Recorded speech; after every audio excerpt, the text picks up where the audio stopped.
S'il vous plaît.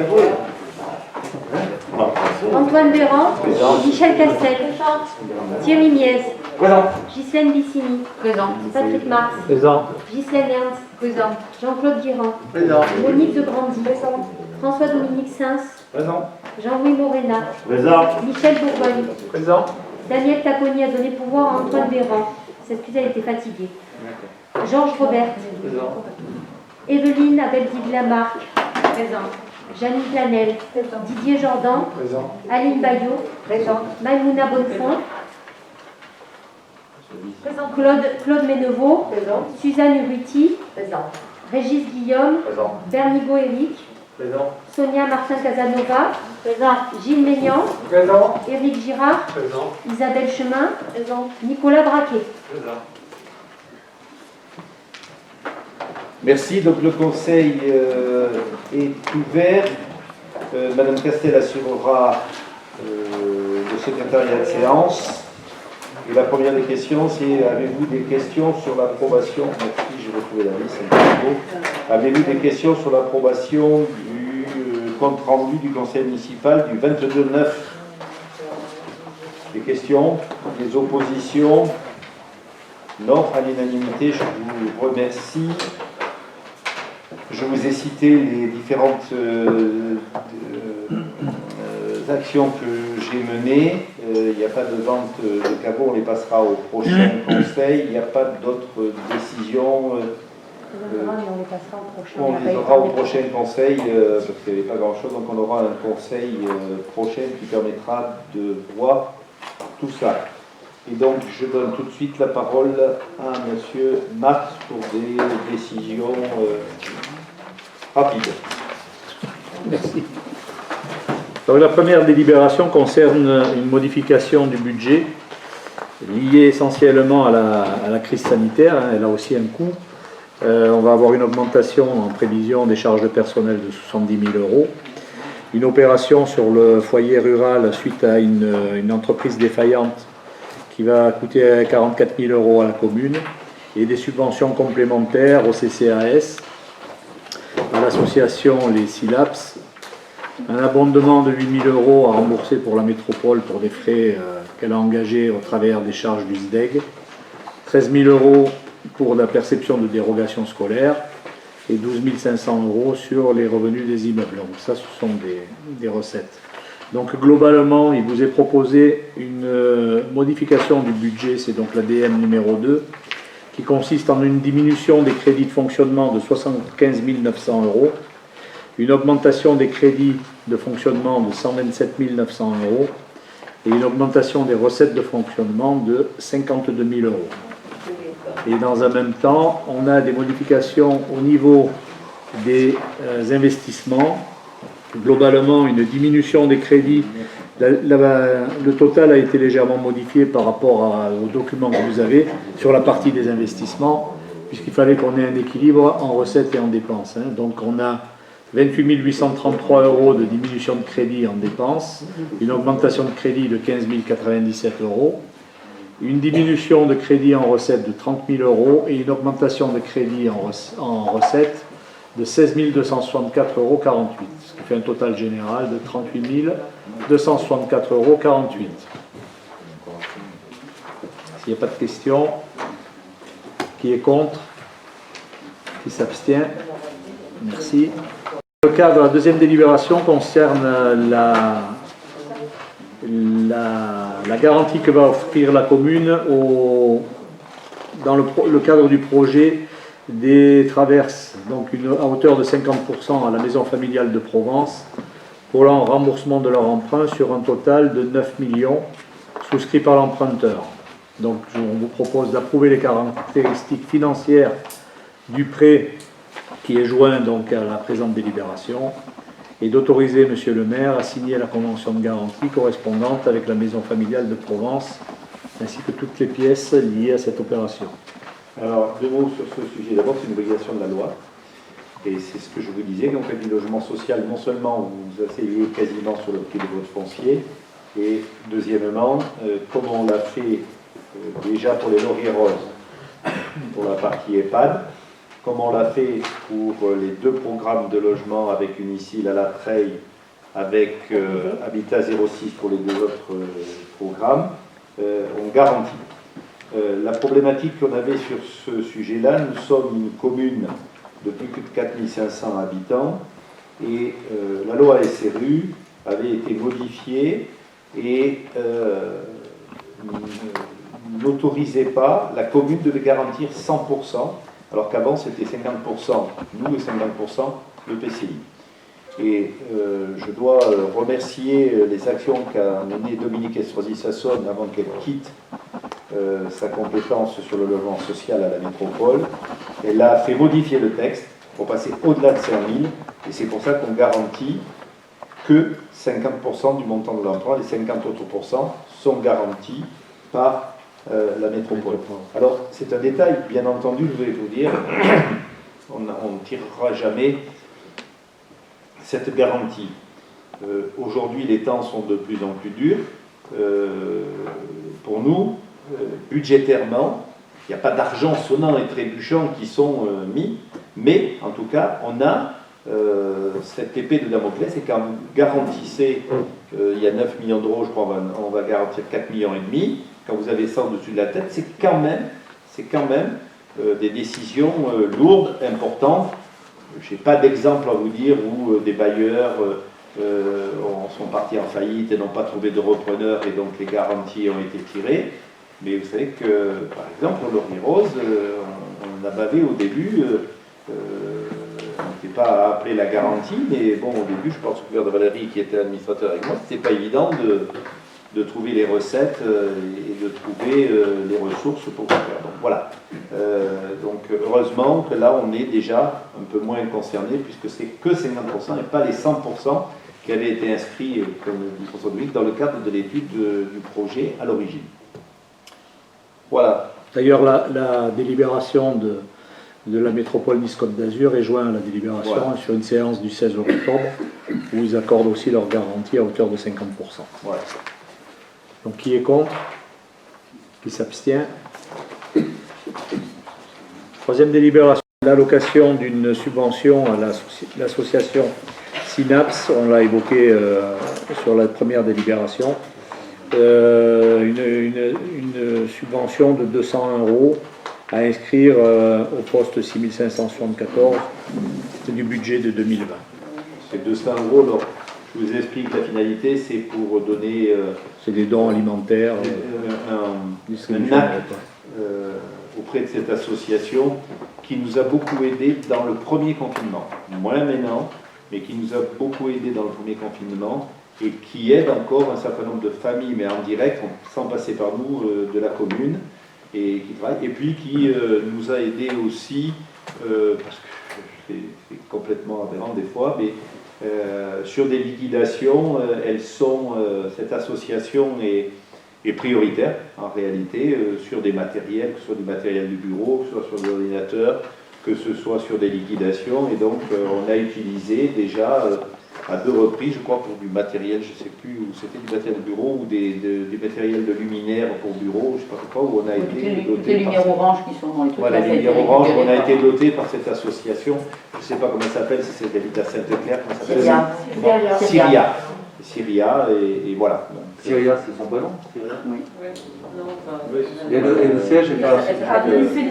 Je ne peux pas vous répondre.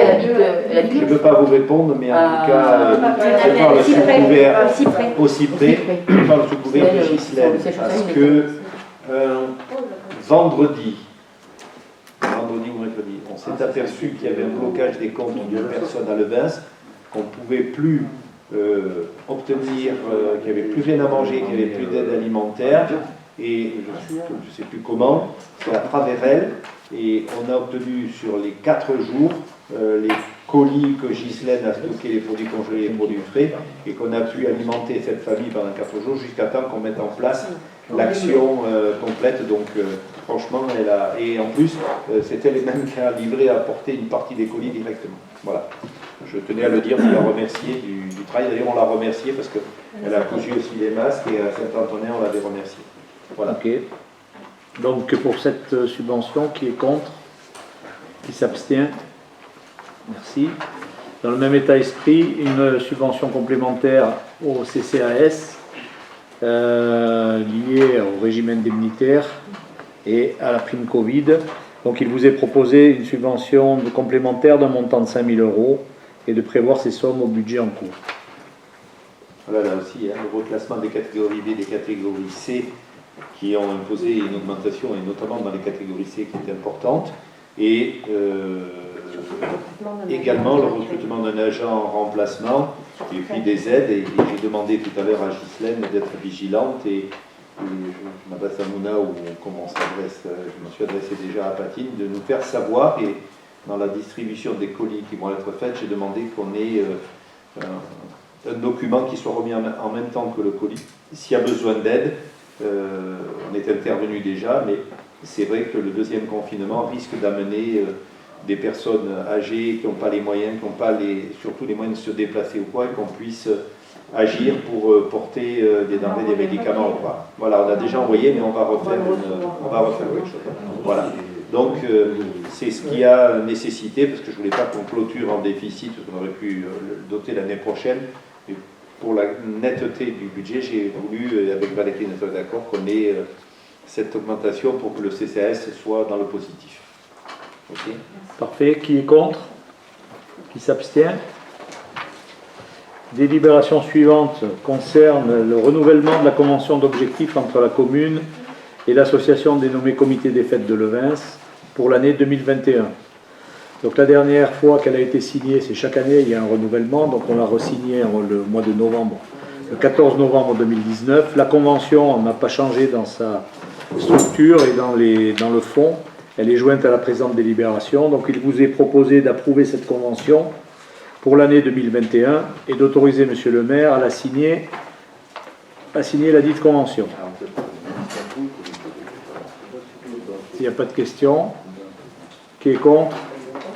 Qui s'abstient? Merci. Délibération suivante. Constatation des amortissements et détermination de leur durée. C'est un peu technique. La dernière fois qu'on a modifié les taux d'amortissement, enfin les taux, c'est les durées d'amortissement, remonte au 9 juillet 2009. Donc on va faire une mise à jour sur les tableaux, les durées d'amortissement. Les durées d'amortissement sont les dépréciations qui sont constatées en fonction des natures des immobilisations concernées. Donc vous avez la liste de toutes les subventions, les investissements et les immobilisations avec la durée d'amortissement qui est prévue et qui est chaque fois rapportée au budget. J'ai juste une question. Oui. J'ai tout compris, mais la ligne 2185 Cheptel. Oui. C'est ouvert à un cheptel. On a un cheptel. Ceux qui ont des ânes, nous non. Ah non, d'accord. Mais qui ont une nomenclature. Ah, c'est la nomenclature, on est obligé d'inclure. Bien sûr. Oui. Et je vous signale que si vous avez par exemple un attelage, il est dans ses amortissements, il a le cocher municipal et tout ce qui s'ensuit, il y a toute une nomenclature sur le sujet. Ça paraît marrant, mais si on a un chien, rappelez-vous quand on a eu le chien des Didier, l'hébergement était fermier, quand on est occupé. Non, moi j'en étais resté au chien de budget. Toute une nomenclature, oui, non. C'est dans la nomenclature. Voilà. Très bien, donc il vous est proposé d'abroger la délibération du 9 juillet 2009 et de la remplacer par celle-ci. Pour les... Quels sont les changements? Ouais. Il y a de nombreux.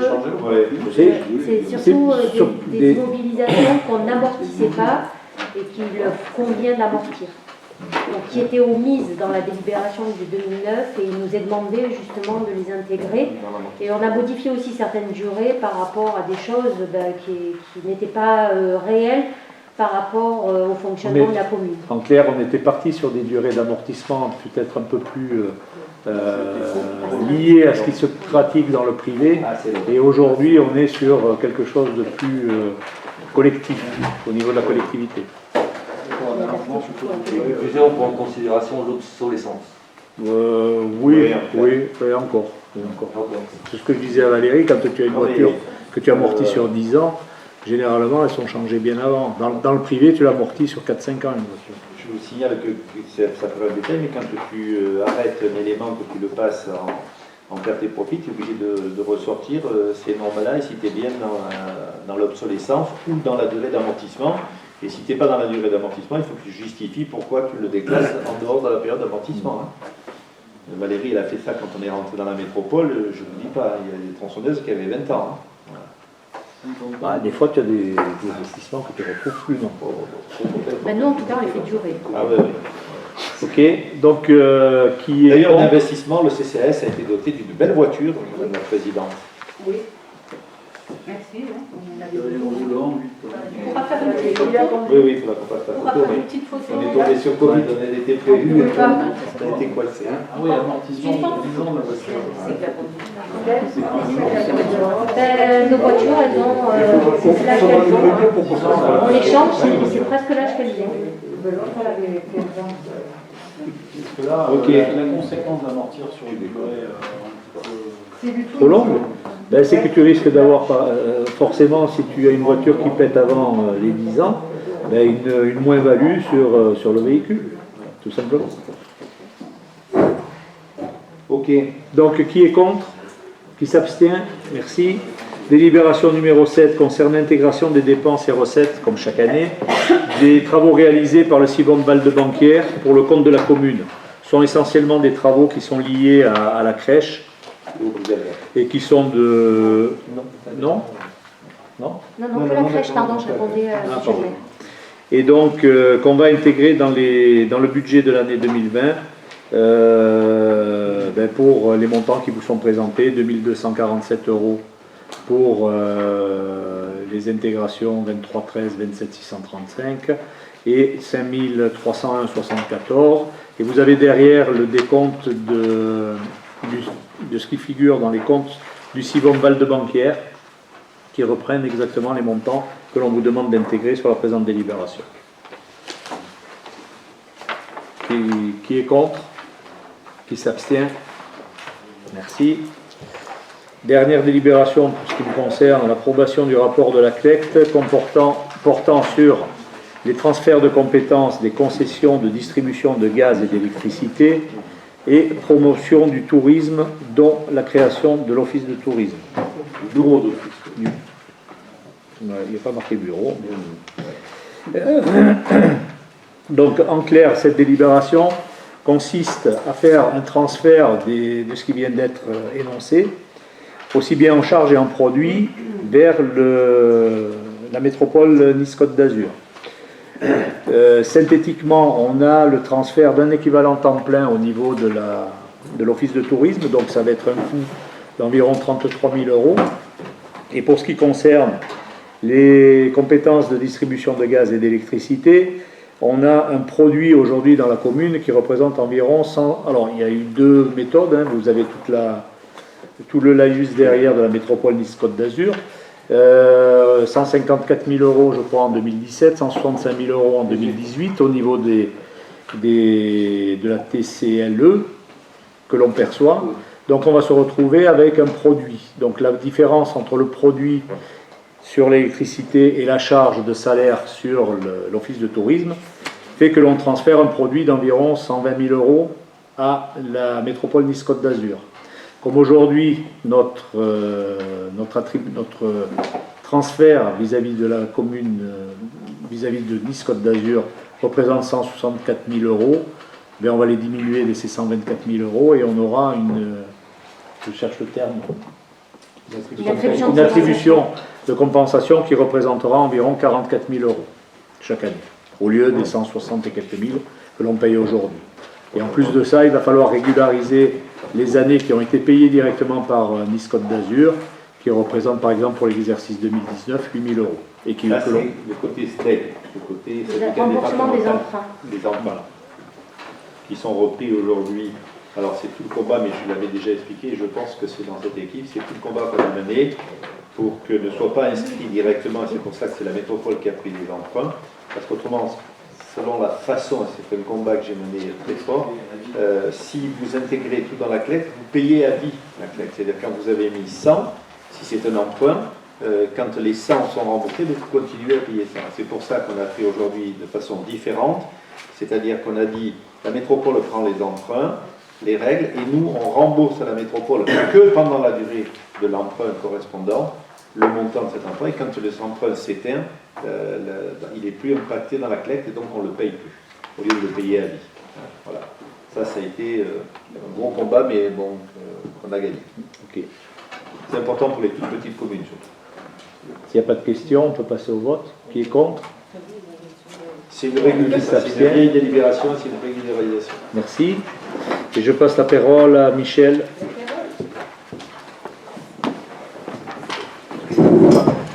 Alors, Avec 60 ans. la délibération numéro 9 concerne les autorisations spéciales d'absence, ce qu'on appelle les ASA. ASA. Alors, oui, parce qu'on peut se demander, hein, quand on dit les ASA, mais les ASA. Alors, donc, des autorisations spéciales d'absence s'imposent à l'autorité territoriale et d'autres sont laissées à l'appréciation de cette collectivité. Je vais enlever le masque. Hein. Donc, à partir de là, il convient de fixer ces modalités d'attribution, donc de ces ASA, selon des dispositions précises, et c'est l'objet de cette délibération. Alors, à quoi servent-elles et que permettent-elles? Alors, ces ASA, elles permettent à l'agent de s'absenter de son poste de travail avec, donc, évidemment, l'accord de l'autorité territoriale, donc de nous, de la mairie, pour des motifs précis, et évidemment sous réserve de fournir un certificat médical ou un justificatif officiel. Elles permettent aussi à l'agent de participer à un événement dans les jours qui précèdent ou qui suivent immédiatement celui-ci. Elles ne peuvent pas être décomptées des congés annuels. Elles sont octroyées en supplément des congés annuels uniquement pour les motifs invoqués. Elles ne sont pas cumulables, évidemment, d'une année sur l'autre. On ne peut pas se faire un petit capital. Alors, qui sont les agents éligibles aux ASA? Alors, elles sont accordées aux agents publics, fonctionnaires, titulaires ou stagiaires, aux agents contractuels de droit public, aux fonctionnaires détachés, aux agents contractuels, donc, de droit privé. Nous en avons dans notre collectivité, ce sont les agents qui sont sous contrat CAE par exemple. Donc ils rentrent dans le chapitre des agents de droit privé. Alors quelles sont ces conditions d'attribution? Elles ne sont pas accordées automatiquement, bien évidemment. L'agent doit formuler une demande préalable qui est adressée à la DRH et qui est accompagnée des pièces justificatives, ce que je disais tout à l'heure, ou un certificat médical, une convocation, un justificatif officiel. La DRH accordera cette ASA si cela, évidemment, ne perturbe pas le service. Le refus, par contre, des ressources humaines doit être expliqué et doit être motivé par écrit. Alors, l'ASA, comme je vous l'ai dit précédemment, si elle dure plusieurs jours, elle ne peut pas être fractionnée. La fourniture de justificatif peut être faite après, en cas d'impossibilité, de fournir les documents avant. Mais cette autorisation doit être toujours justifiée. Si les documents ne sont pas fournis dans les 2 jours après cette période d'ASA, la période sera requalifiée en jour de congé annuel ou en jour de RTT, si on n'a pas fourni les documents officiels. Si cet événement se passe durant une période particulière, par exemple une période où l'agent est absent, il est en maladie, il est en congé, il est en RTT, les congés ne sont pas interrompus et remplacés par une ASA et aucune récupération n'est possible. Jusque-là, c'est assez logique hein, dans le fonctionnement. Les ASA qui maintenant, dont les modalités s'imposent à la collectivité. Donc c'est un événement qui justifie l'autorisation de cette absence et l'autorité territoriale ne peut pas refuser cette autorisation d'absence, mais l'agent, comme je l'ai dit, doit justifier sa demande. Alors quels sont les ASA? Ce sont des ASA liés donc, à la maternité, à la naissance ou à l'adoption d'un enfant, à la garde d'enfants malades ou problèmes de garde, on a pu le constater aussi dans ces périodes un peu compliquées, à des motifs civiques, par exemple si on est convoqué pour des jurés d'assises, ou une formation particulière, par exemple pour les sapeurs-pompiers volontaires, à des motifs syndicaux et professionnels, visite médicale, mandat syndical, et elles évoluent évidemment en fonction des textes. Elles sont laissées comme je l'ai dit aussi, à l'appréciation de la collectivité et elles ne constituent pas un droit. Ce sont des mesures de bienveillance qui sont accordées par l'autorité territoriale pour permettre à l'agent de répondre à une obligation durant un jour normalement travaillé.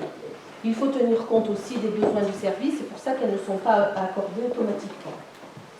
Comment on décompte et comment on paye? Donc ces ASA ne peuvent pas générer de temps de récupération. Pour les ASA, pour une activité syndicale, évidemment l'attestation de présence ou la convocation précise le nombre d'heures retenues.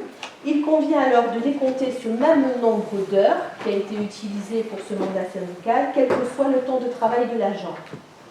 Les jours de ces autorisations sont rémunérés comme un jour de travail normal. Pas de diminution de régime indemnitaire. Et dans certains cas particuliers pour les agents de droit privé, les ASA peuvent ne pas être rémunérés. Les différentes autorisations qui s'imposent à la collectivité pour les agents de droit public, pour les agents de droit privé, donc les CAE, sont exposées dans les tableaux de la délibération, pages 3, 4 et 5. Et vous avez pu en prendre connaissance avec une mention particulière en page 5 pour les ASA de la commune de Levens. Concernant ces agents de droit public dans les domaines mariage, PAX, décès, maladie, déménagement, rentrée scolaire, concours et examen, médaille du travail, avec la conversion en nombre de jours ou d'heures données. C'est un geste particulier donc, par rapport à la commune de Levens, donc c'est bien de le signaler. Et il y a un geste financier aussi qui est fait, par exemple, pour les médailles de travail, comme c'est mentionné dans la page 6. Voilà, donc je remercie par rapport à ce chapitre des ressources humaines là, pour lesquelles il va y avoir plusieurs délibérations. Je remercie Céline, pour laquelle on a une petite pensée, et puis Valérie qui travaille beaucoup. Ça a été un très beau travail. Voilà, donc s'il y a des questions que je peux répondre, c'est volontiers. Valérie aussi pourra apporter des éléments de réponse, mais je pense que tout est assez clair dans cette délibération. Et voilà, donc s'il n'y a pas de questions, je vous propose de valider cette... Les suppléments là, pour la mairie de Levens sont même assez généreux. Oui, c'est pour ça que j'insistais en disant que c'est quand même un geste sympa.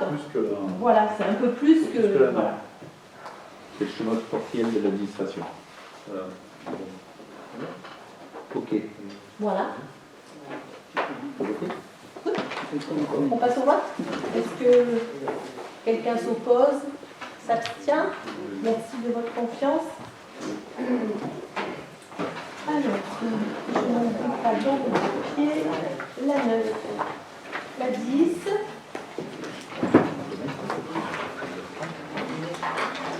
Alors, l'IHTS.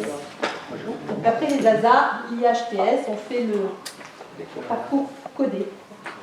Donc, l'IHTS, c'est les indemnités horaires pour travaux supplémentaires et repos compensateurs, évidemment. Alors, on avait délibéré le 14 avril 2008, donc il y a déjà un moment, sur l'extension du bénéfice de la rémunération de ces heures supplémentaires à l'ensemble des agents de catégorie B.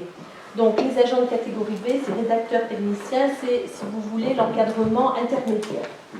Donc, il convient ici de fixer la nature et les conditions d'attribution et le taux moyen de ces indemnités qui sont applicables au personnel de notre collectivité.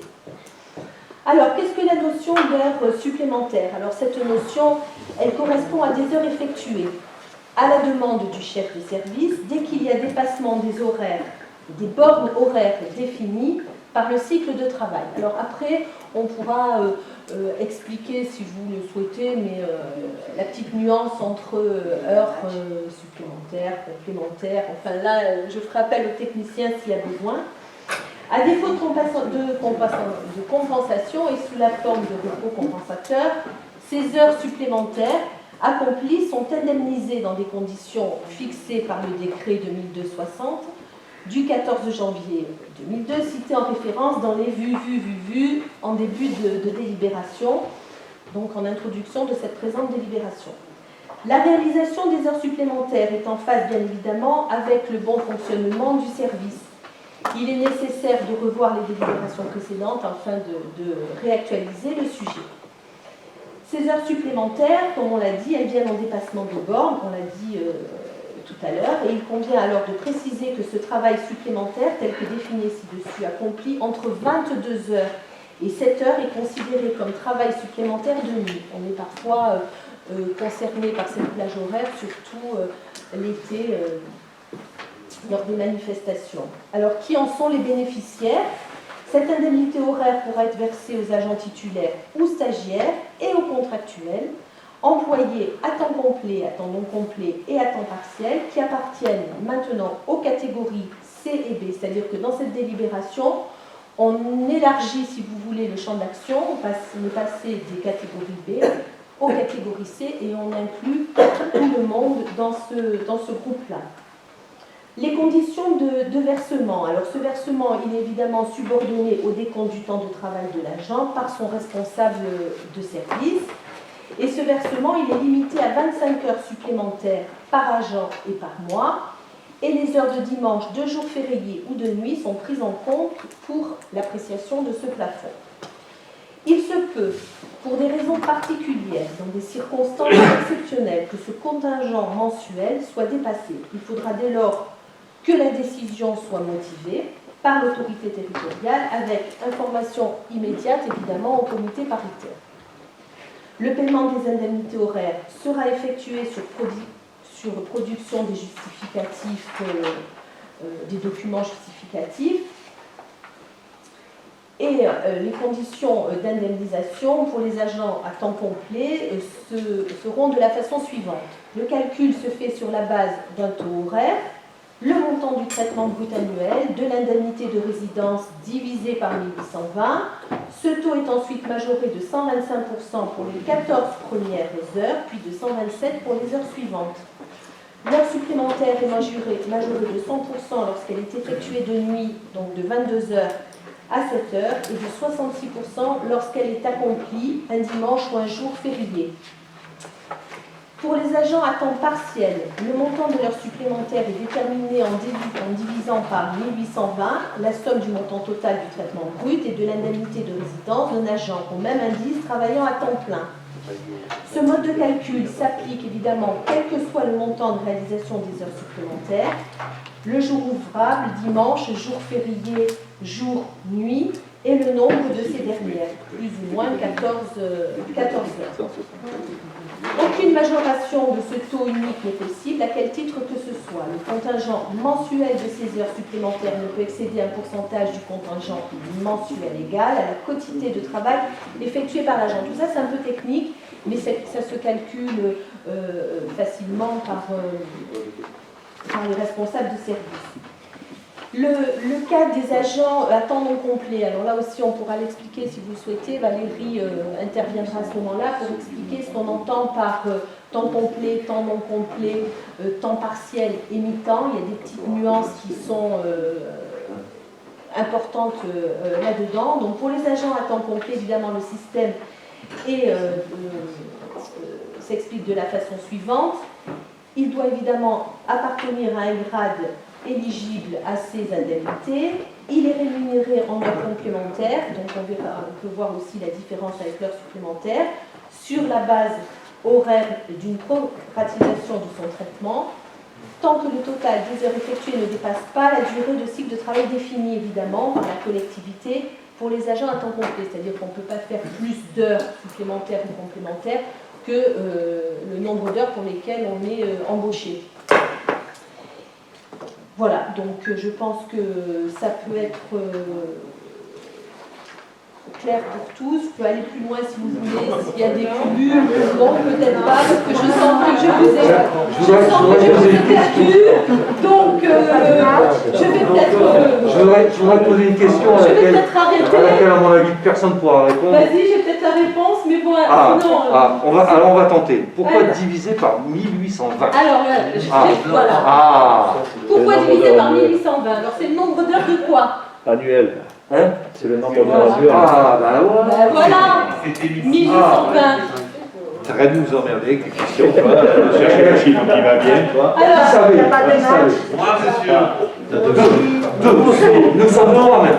alors, je voudrais juste, si vous voulez, pour abréger, pour faire plus court, parce que si vous voulez des détails, on pourra se revoir à un autre moment, parce que c'est tard, non? Il y a juste dans cette délibération, à la dernière page, si vous voulez bien corriger, je pense que vous aviez déjà corrigé, il y a écrit postérieur, mais il faut écrire antérieur. Voilà. Vous aviez tous remarqué, hein? Bien sûr. Voilà. Allez. Donc, je conclus en disant qu'évidemment, il convient de préciser que les crédits correspondants sont prévus et inscrits au budget. Vous êtes d'accord? Merci, Michel. Oui. Qui est contre?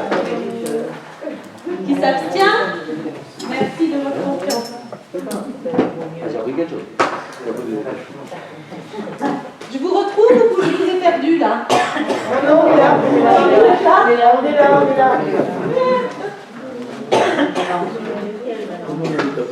Gisèle, elle dit avance. Alors, modification du tableau des effectifs, on en parle souvent de ça. Ça revient, la dernière fois qu'on en a parlé, c'était le 23 juin 2020 sur la fermeture et l'ouverture des postes, pour être évidemment toujours en cohérence avec le budget et pour une meilleure lisibilité. Alors, cette modification, évidemment, elle tient compte des besoins des services de la commune, on le dit à chaque fois, mais ça fait du bien aussi de le répéter, des possibilités d'avancement de grade au titre de l'année, de la répartition du temps de travail, des possibilités de stage. Ça, c'est la globalité. C'est un outil important, évidemment, de la gestion des ressources humaines. Et je reviens aussi là-dessus, je remercie encore Céline et Valérie pour le bon suivi de ces dossiers pour nos agents. Donc cet outil permet d'avoir une visibilité au jour J, à l'instant T, comme vous voulez. Et cet outil, il permet de connaître donc vraiment quels sont les postes permanents dans la collectivité et les postes non pourvus, comme expliqué dans le tableau.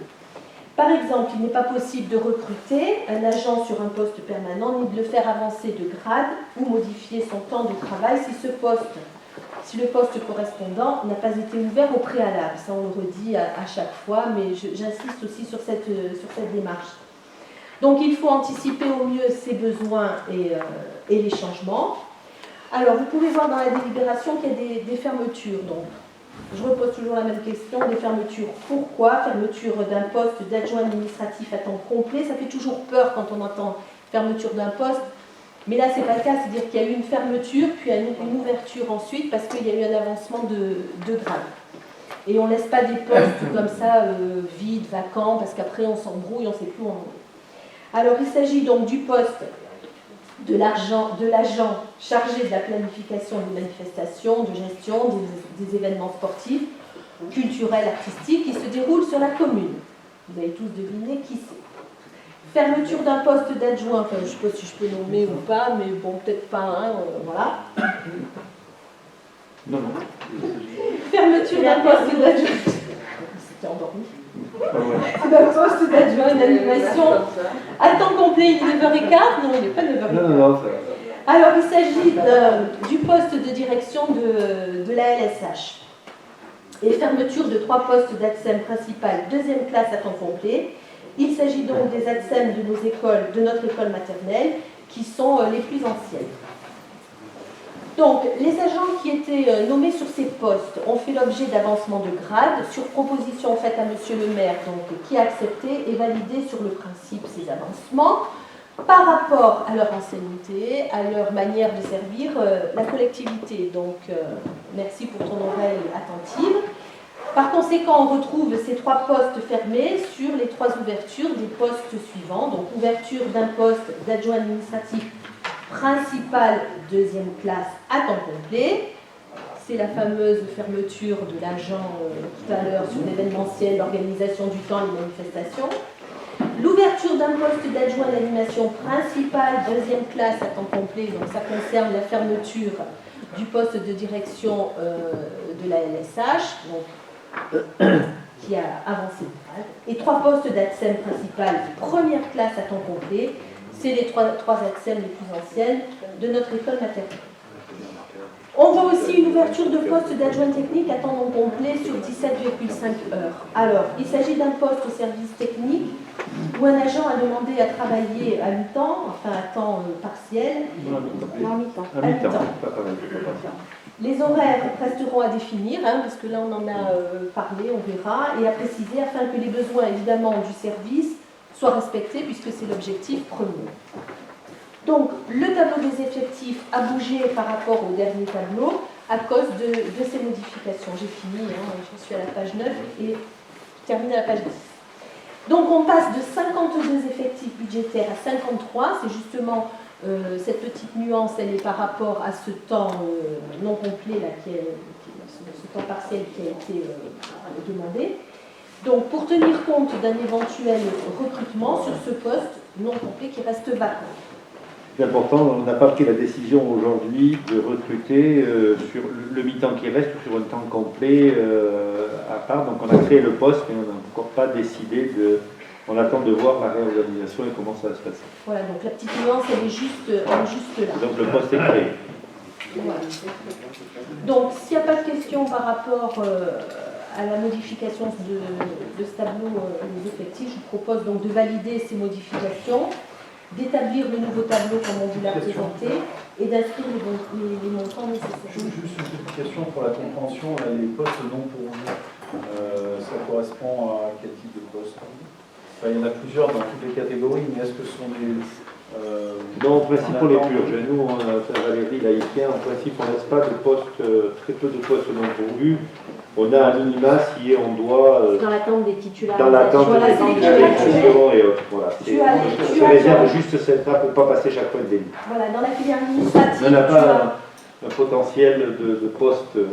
Notamment sur les postes d'adjoint technique en catégorie C, on les laisse ouverts parce qu'on sait pertinemment que voilà, il y a du mouvement et qu'à voilà, dans un terme relativement court, ils seront pourvus. voilà. Tu as des contractuels dans la filière Oui, administrative. ça correspond Après, tu effectivement as à- les agents d'entretien aussi qui sont contractuels, les postes non pourvus, donc qui font partie des postes non pourvus. Et dans la filière animation aussi, sont des contractuels. Quand tu les TGRI, il faut que tu aies le poste ouvert pour pouvoir Ouais, le c'est prendre. ça. On a des postes qui restent.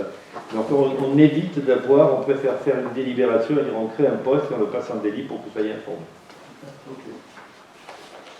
Ok. Qui est pour? Qui s'abstient? Merci de votre confiance. En fait, elle était annoncée sur la feuille d'entête présentée par Monsieur le maire, et après j'ai vu sur la feuille d'entête que c'était par mois et ça revient par mois. Donc bon, je vous la présente si tu es d'accord. Oui, je t'ai perdu aussi. Non, mais... C'est la mise en œuvre donc du recensement général de la population 2021. Donc, le recensement sur la commune est prévu du 1er janvier 2021 au 20 février 2021 inclus. Donc, il s'agit dans cette délibération de prévoir les modalités pratiques pour la bonne organisation et le bon déroulement de cette opération. Alors, il est donc proposé, puisque ça revient, l'organisation revient à la charge de la commune, donc de charger Monsieur le maire de nommer un coordonnateur chargé de suivre les différentes phases. Donc je pense que chez nous, ça sera Valérie de l'accueil, on est bien d'accord. Oui. Voilà. De nommer 10 agents recenseurs qui seront soit des agents municipaux, soit des vacataires. Donc là, on a fait un appel à candidature sur les réseaux et sur le site de Levin Si vous pour connaissez des gens, faire appel Il en à manque. des personnes qui ont nous en envie manque. Pas d'élus. de Hein? faire le Pas recensement. d'élus. Comment? Il n'y a pas d'élus qui peuvent le faire. non. Non, des agents municipaux ou des vacataires, donc des gens Les gens qui ont besoin de bosser. qui ont besoin de travailler un petit peu. Il faut être Voilà. majeur. Comment? Il faut être majeur. Oui. Je peux pas te répondre. Je pense que oui. Hein. Pour ce quartier d'activité, ça peut le faire. Moi, je dirais oui. Voilà. Parce que c'est quand même une mission de confiance, on rentre chez les gens et tout, il faut une certaine... voilà. Mais il y a des heures de formation. Donc les modalités de rémunération donc, pour les agents vacataires, donc, ils sont payés à la feuille. Donc la feuille de logement, c'est 1,20 €. Les bulletins individuels, 1,80 € le bulletin. La séance de formation, 30 € par séance, donc il y en a une normalement. Et les bordereaux de district, 15 € le bordereau. Voilà. Donc on a fait un appel à candidature, voilà, merci, j'allais dire à des bonnes volontés, mais bon, à candidatures. Il y a une petite rémunération, une petite compensation en face. Les agents municipaux, si jamais on ne trouve pas assez de personnes, eh bien on est obligé de... Oui, mais bon, voilà, si on peut faire chez éviter, des agents parce municipaux. qu'il y a tellement de contraintes au niveau des écoles et autres que... Difficile, il faut des heures partout, elles sont calées, casées, donc au niveau des agents municipaux, ça sera très compliqué. Parce que tu es élu. Le juge est parti. Le juge est parti. Le juge est parti. C'est comme pour la maison senior. Comme pour la maison senior. Voilà. Alors les agents municipaux, ils font l'objet d'une augmentation du régime indemnitaire ou un repos compensateur. Voilà. Donc, Ça revient à ce jusqu'à présent, on a toujours réussi à le faire. Non, il y avait des agents, mais là on peut pas. Il y avait des agents municipaux de l'organe, il y avait des agents qui participent. Là, il y aura Séverine qui Après, on avait des agents des écoles et franchement, si on peut éviter, parce qu'on est très tendu. Oui, on est Donc, on a mis sur les réseaux, c'est affiché partout, aux écoles, ici, donc voilà. C'est pour ça que si vous connaissez autour de vous du monde intéressé pour faire ça... Il parle de combien 10 Oui, tu disais Ça va l'offre en version informatique, je peux la transmettre à tous mes étudiants de sociologie qui sont à distance. Donc ils peuvent suivre les cours à distance le soir, ils sont enregistrés. Et donc faire la journée, le recensement. Bah oui. Pour qu'ils viennent de Nice, tu vois l'indemnité qu'ils ont. Ils sont confinés, ils n'ont pas le droit d'aller en Spac. Après, j'ai tendance à dire que si ce sont des personnes de Lebain, c'est peut-être mieux aussi parce qu'ils ont une connaissance du territoire. Les districts, ils sont quand même assez costauds. C'est des quartiers et justement, c'est souvent les personnes qui ont connaissance de leur secteur. D'ailleurs, il y en a qui ont fait le recensement il y a quelques années en arrière, qui refont, et ceux-là, on sait que bon, ben voilà, ils connaissent bien les quartiers. Bon, enfin voilà, on fait appel à vous, si vous connaissez, si vous avez un avis. Alors, il faut un véhicule, souvent, en fonction des zones qui vous sont affectées. Hein. Il faut pouvoir se déplacer. Ok. Voilà, donc l'objet de cette délibération, c'est de charger Monsieur le maire de tout ça, de procéder à la rédaction, évidemment, de toutes les formalités administratives, les contrats de travail, évidemment, des différents agents recenseurs, et d'inscrire au budget les sommes nécessaires. Parce qu'en fait, ces sommes, elles sont à la charge de la collectivité, mais on aura une petite prise en charge sur le retour, sur l'investissement, on va dire, mais enfin, il y a quand même une partie à notre charge. Ça nous est imposé, mais c'est pas avec ça qu'on fait fortune, avec ce qui nous rembourse. En plus clair. Là, le vrai recensement, on l'a une fois sur trois. On fait deux recensements statistiques et un recensement. Ça, c'est l'officiel, celui qui détermine la population et toutes les clauses, les notations qui viennent derrière en fonction des chiffres qui sont émis. Et c'est pour ça que c'est important d'avoir un recensement au plus près. Ok ? Voilà, et de décider du découpement de la commune en 10 districts, comme on vous l'a expliqué dans la délibération, par quartier. Voilà, c'est pour ça qu'on disait qu'il y ait une bonne connaissance du terrain aussi. On n'a pas le choix, c'est eux qui nous les imposent. Voilà. Ok. Alors, qui est pour, contre, qui s'abstient? Merci. Bien, merci. Donc, je reprends la main. Tout d'abord, je vous demandais à Mme Bayot de quitter la salle dans cette délibération. Alors, il y a quelque temps, on ne demandait pas à la personne qui était concernée par la délibération de quitter la salle.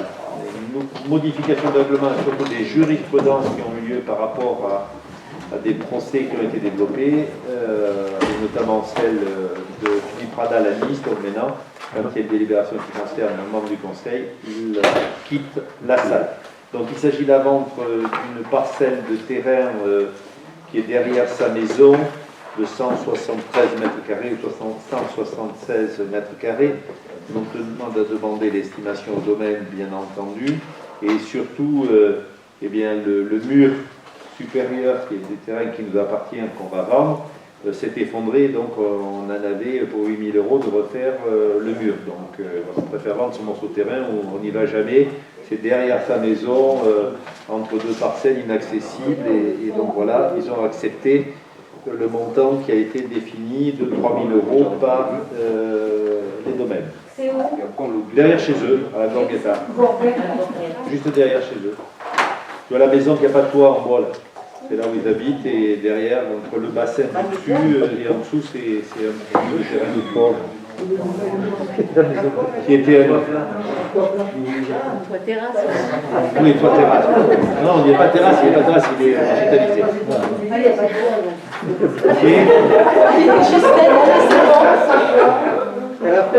Tu lui as dit il n'y a pas de toit. Non, pardon, j'ai dit il n'y a pas de toit. Il n'y a pas de toit,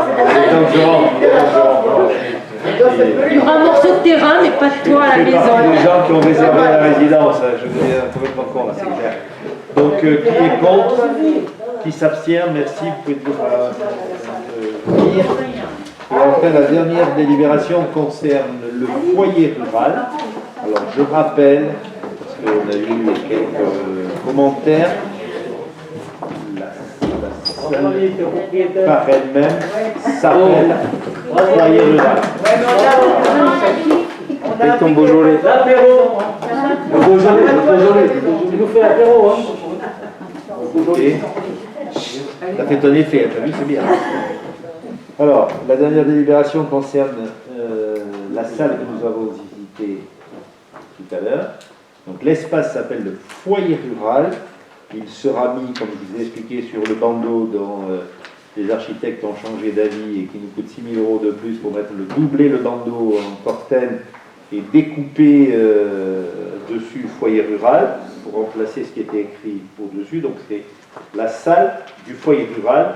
On y venait, vous savez qu'il y a eu un gros débat à un moment donné, je ne sais pas, dans une commission qui disait comment foyer rural, ça ne veut rien dire, on va faire des concerts dans un foyer rural et tout, donc le débat est passé, et c'est bien le foyer rural. Par contre, il y a 3 salles à l'intérieur. La grande salle que vous avez visitée, qui est la salle de spectacle, s'appellera la salle de spectacle Joseph Régaud.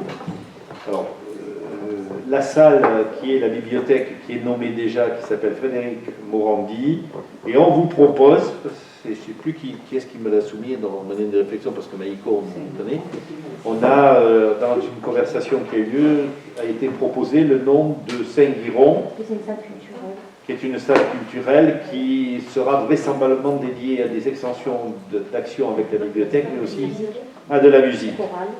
Chorale et autres se tiendront dans cette salle. Et comme le piano qui a été acheté par l'association de Saint-Guiron a trouvé sa base dans la grande salle, je vous propose, si vous êtes d'accord, de nommer cette salle Saint-Guiron.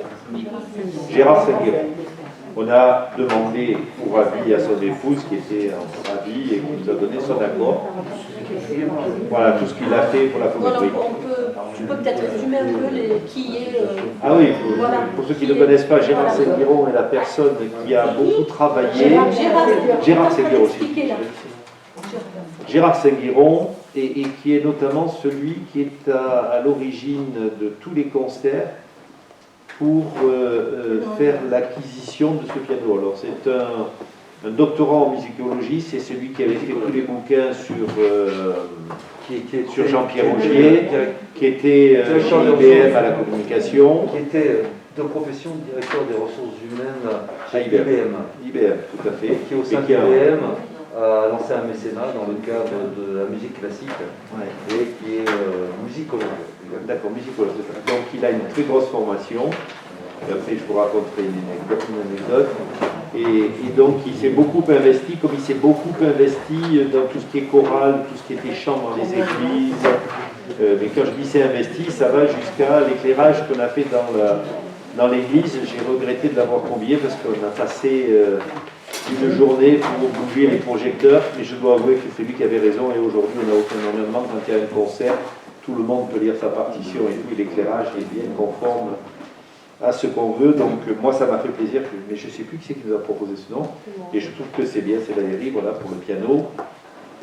Et pour la petite histoire, un jour Julien Monge vient me voir et me dit, on me demande de couper un piano là-bas dans une maison près des Cavaliers.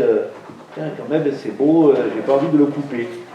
Et j'ai fait l'erreur magistrale d'appeler Saint-Guiron, qui ne voulait pas aller voir. On me dit qu'il y a un piano, enfin vous connaissez toute cette histoire, mais je la raconte encore une fois. Et je vois débouler Saint-Guiron une heure après dans le bureau. C'est incroyable. Ce piano, c'est le numéro tel. Litz a joué dessus, il est là, il faut à tout prix le sauver, il faut à tout prix le sauver. Donc on a dit oui. Le résultat, c'est de l'ordre de 80 000 €, la restauration, la climatisation au portal, le stockage et tout. Mais en fait, une très belle pièce. Voilà, c'est ça. Mais voilà, ça, il ne cache pas que pendant quelques temps, j'ai regretté d'y avoir dit oui. Voilà, s'il n'y a pas d'opposition, je vous propose ces 3 noms pour les salles, et on va maintenant graver, puisqu'il faut qu'on mette les salles. J'ai juste un petit regret sur l'auditorium, sur le foyer rural. Pendant un temps, on aurait pu être le foyer rural Joseph Répaud, mais l'auditorium est très beau. Parfait, merci. L'auditorium est très beau. On aurait pu apprendre le foyer rural aussi. Si, y a-t-il des abstentions, des oppositions? Merci. S'il n'y a pas de questions diverses, je clôt le conseil municipal et je vous remercie. J'ai noté qu'on vous doit une note sur la salle, et j'ai noté aussi que Mme Castel devra publier dès qu'on a l'information pour informer encore plus que ce que l'on fait. Merci à tous et à toutes.